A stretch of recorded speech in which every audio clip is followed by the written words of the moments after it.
Good Erev Shabbos, Golf Manor Synagogue, and this Erev Shabbos of Parahas Behar, I want to show you a beautiful Dvar Torah and some exciting announcements.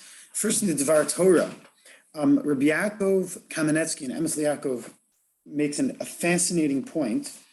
This year is a Shemitah year, which means in Eretz Yisrael, many of the farmers are abandoning their land and leaving it for anyone to just go and help themselves in observance of the Shemitah year. The seventh year, every 7 years, the land is allowed to rest. There is a pasuk in Parshas Bechukosai, which is not this week's parsha, next week's parsha, that talks about exile. When and why will the Jewish people be exiled? In the language of the Torah is as follows: Oz tirtza artz shabsoseha kol yimei hashama v'hashama v'atem be'eretz oiveichem. Oz tishbos artz v'hirtzas es shabsoseha kol yimei hashama tishbos. Then the land will be appeased for its sabbaticals during all the years of its desolation while you are in the land of your foes. Then the land will rest and it will appease for its sabbaticals. All the years of its desolation, it will rest. Whatever did not rest during sabbaticals when you were dwelling upon it.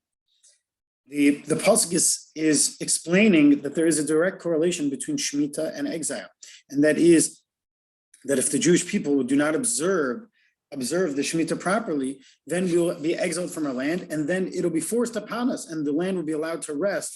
For all those years we were supposed to let it rest, Hashem will force it upon us by exiling us from the land, that there's no one there to work it, and then it will rest for all those years while we are out of the land.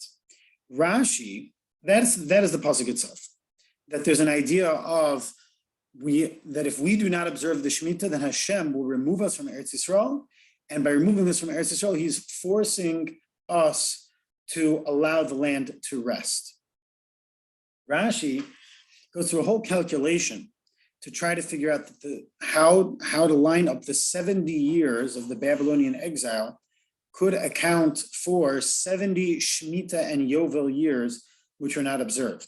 And in order to arrive at the calculation, Rashi has to go all the way back 436 years, which essentially means that the entire time the Jewish people were in occupation of Eretz Yisrael, from when they entered until the first exile, until the destruction of the first Beis Hamikdash and the Babylonian exile, they were not observing Shemitah and Yovel. And that, writes Rabbi Yaakov Kamenetsky in his Sefer Emes Yaakov, is shocking. That cannot be so. The Jewish people were quite observant for a very large number of years during that occupation, certainly during the early years, during the years of Shlomo HaMelech, the good years of the Jewish people. People were keeping the Torah. What is that supposed to mean? That Shemitah was not observed? Rabbi Yaakov says something amazing, something powerful and somewhat frightening. And he explained that, you know what it means that the Shemitah was not observed? It doesn't mean that they worked the land. What it means is that the intention of Shemitah was not fulfilled. Because all that free time, think about it, having an entire year off, every 7 years, you don't have to go to work. Once in 7 years, says Rabbi Yaakov Kamenetsky, all that free time was meant to be used productively, meant to be used with diligent Torah study. It wasn't a freebie. It wasn't for them to go to the golf course or to sit on the beach in the Bahamas. That isn't why we have a Shemitah year. We have a Shemitah year to study Torah. Says Rabbi Yaakov Kamenetsky, it must be that when our sages say that the Shemitah was not observed, that's what they mean. They did not use that free time productively. They did not use that free time the way it was meant to be used by studying Torah. The Chidah and Nachal Kadumim takes this a step further. He says something amazing.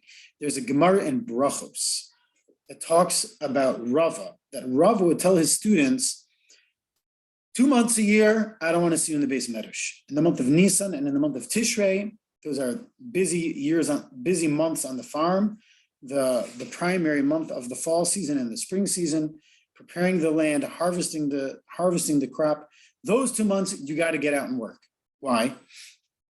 Because if you don't work on those 2 months, then you won't be able to study Torah the rest of the year, because you'll need to work on those 2 critical months to be able to have what you need to survive the rest of the year.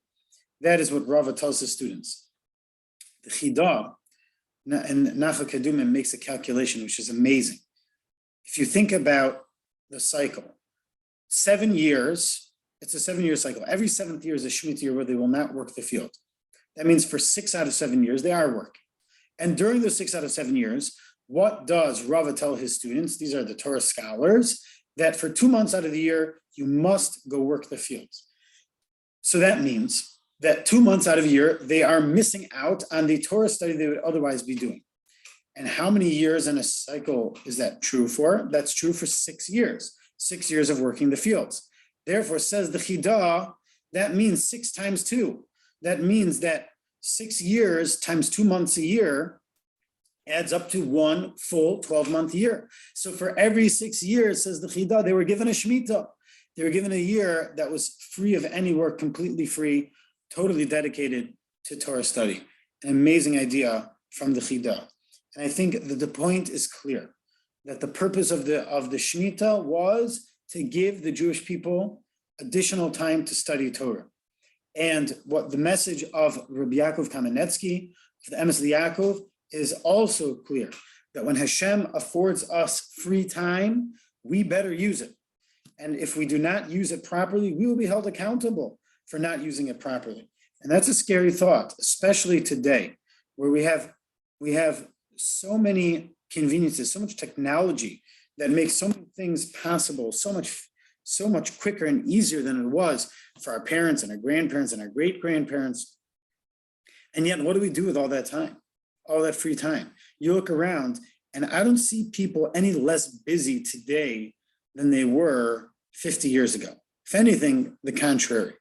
That very same technology, these very same developments that allow us to complete certain tasks quicker than we've ever been able to do them, they've also created endless supplies of ways to busy ourselves all day long, whether it's in pseudo-social interactions via social media, or whether it's window shopping in a browser.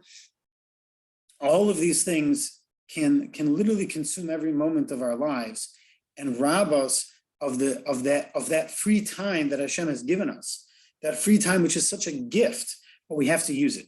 We have to use it productively. We have to use it for Torah and for mitzvos, to study Torah. We have to use it to daven, to pray. We have to use it to do acts of chesed, acts of kindness.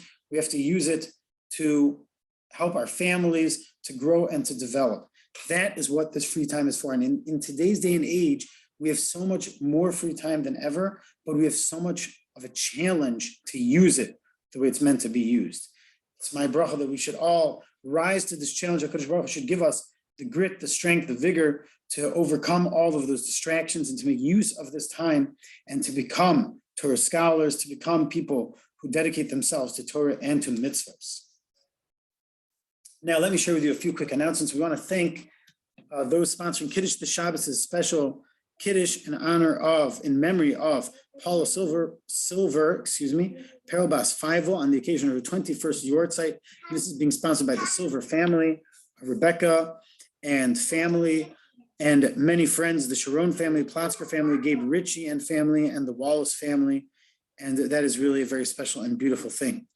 There are many other important announcements. I want to point out that Memorial Day weekend, Sunday is Yom Yerushalayim, and we'll be hosting a very special shir and breakfast on Sunday morning after our 8 a.m. Shacharis, and that shir will be led by Rabbi Mordechai Shichman at approximately 8:45 a.m.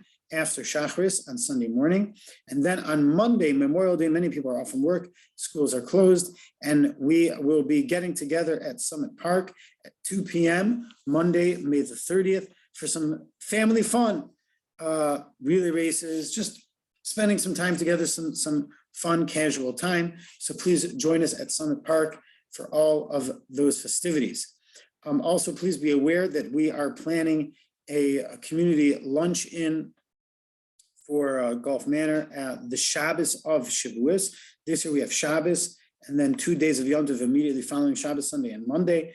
And therefore, to make things a little bit easier, a little bit more convenient for everyone, we will be hosting a luncheon. There'll be details for RSVPs and cost per meals. There are additional sponsorship opportunities available, which will be extremely helpful. So please let me know if you're interested in being one of those sponsors. We want to wish a mazel tov to the Gabbais, to Rabbi Yechiel and Bumi Gabbai and family on their daughter Chani's engagement to Chanoch Greenwald of Brooklyn, New York. We want to also wish a mazel tov to Yisrael Tzion and Yael Cash and family on the birth of a grandson, a son, to their daughter and son-in-law Moshe and Mara Levinson. Kol Dirshu is starting up a new limud, so please be in touch with Rabbi Price for that very powerful, important opportunity. And the Bikur Cholim formula drive continues on. As we know, there are nationwide formula shortages, and that's hitting everyone hard, especially Bikur Cholim, especially those families who are depending on formula for their children who are coming here to Cincinnati to receive special treatment at Children's Hospital. Many more exciting announcements. Please take a careful look at the Shabbos Bulletin, and I wish you all a wonderful, wonderful Shabbos.